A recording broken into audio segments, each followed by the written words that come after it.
good day. Can you please introduce yourself? Good day, ma'am. I'm Maricel Canaban. I'm 40 years old at live in Inipan, Flora, Apayao. I'm two brothers and four sisters. I'm youngest in the family.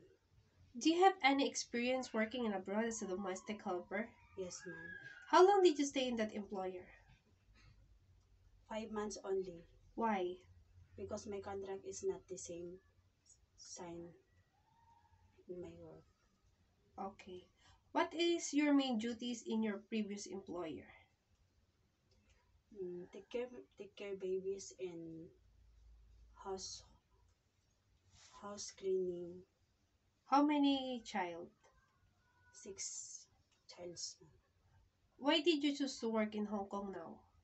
Because my salary is high High salary. salary. Do you know how to cook simple Chinese food? No, ma'am. But if you have teach me to cook, I can learn. Okay. Are you willing to learn? Yes, ma'am. Are you willing to take care of a newborn baby? Yes, ma'am. But if you give me as a duties,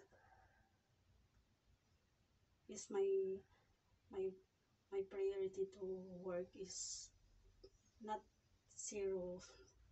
Not newborn. Yes, How about an elder person? no, ma'am. What if the baby has a fever? What will you do? Ma'am, I will check if have been fever, then I will ask my employer Okay. What can you teach to your employer's children? to give a good manner, ma'am. Can you sing a nursery song?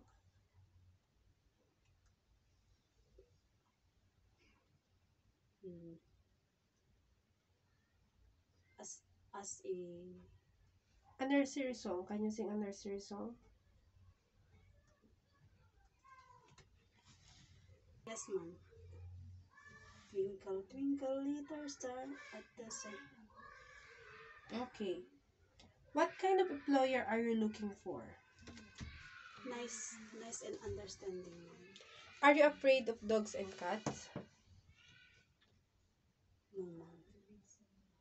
What can you say about yourself, your attitude?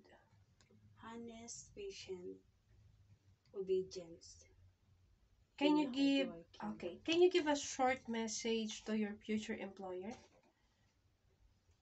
Good day, ma'am. I'm Go. hello, ma'am. Good day. I promise to do my duties. I work. I finish my contract. Okay, thank you. Thank you, ma'am.